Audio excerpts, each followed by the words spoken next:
Hello, ഇന്ന് നമുക്ക് നല്ല ടേസ്റ്റി ആയിട്ടുള്ള ഒരു സ്പൈസി ചിക്കൻ റെഡ് സോസ് പാസ്തേൻ്റെ റെസിപ്പി നോക്കിയാലോ.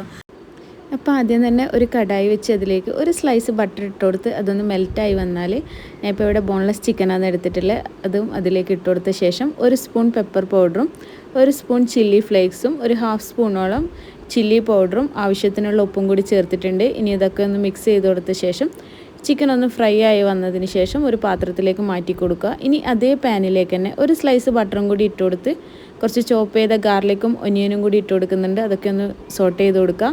ഇനി ഇതിലേക്ക് ഒരു തക്കാളി സ്ലൈസ് ചെയ്തതും കൂടി ചേർത്ത് ഒരു ഹാഫ് സ്പൂണോളം ഗാർലിക് പൗഡറും കുറച്ച് ഒറിഗാനോയും കൂടി ചേർക്കുന്നുണ്ട്. അതൊന്ന് മിക്സ് ചെയ്ത് കൊടുത്ത ശേഷം ഒരു തക്കാളി ഒന്ന് മിക്സിയിലിട്ട് അടിച്ചെടുത്തതാണ്, ഒന്ന് പ്യൂരി ആക്കി എടുത്തത്, അതും കൂടി ചേർത്ത് കുറച്ച് ഉപ്പും കൂടി ചേർത്ത് കൊടുക്കുന്നുണ്ട്. അപ്പോൾ എല്ലാം കൂടി ഒന്ന് മിക്സ് ചെയ്ത് കൊടുത്ത ശേഷം നേരത്തെ റെഡിയാക്കി വെച്ച ഫ്രൈ ചെയ്ത് വെച്ച ചിക്കനും കൂടി ഇട്ട് കൊടുത്തിട്ടുണ്ട്. ഇനി ഇതിലേക്ക് ഒരു കപ്പ് ഫ്രഷ് ക്രീമും കൂടി ചേർത്ത് ഒരു കളറിന് വേണ്ടിയിട്ട് ഒരു സ്പൂൺ ടൊമാറ്റോ സോസും കൂടി ചേർത്തിട്ടുണ്ട്. ഇനി കുറച്ച് മൊസറല്ല ചീസ് ഗ്രേറ്റ് ചെയ്ത് കൊടുത്ത ശേഷം എല്ലാം കൂടി ഒന്ന് മിക്സ് ചെയ്ത് കൊടുത്ത് ബോയിൽ ചെയ്ത് വെച്ച പാസ്തയും കൂടി ഇതിലേക്ക് ചേർക്കുക. അപ്പം ഇനി ഇതൊരു പാത്രത്തിലേക്ക് സെർവ് ചെയ്യാം. നല്ല tasty and yummy pasta ready ആയിട്ടുണ്ട്. എല്ലാവരും ഒന്ന് ട്രൈ ചെയ്ത് നോക്കി അഭിപ്രായം പറയുക. താങ്ക്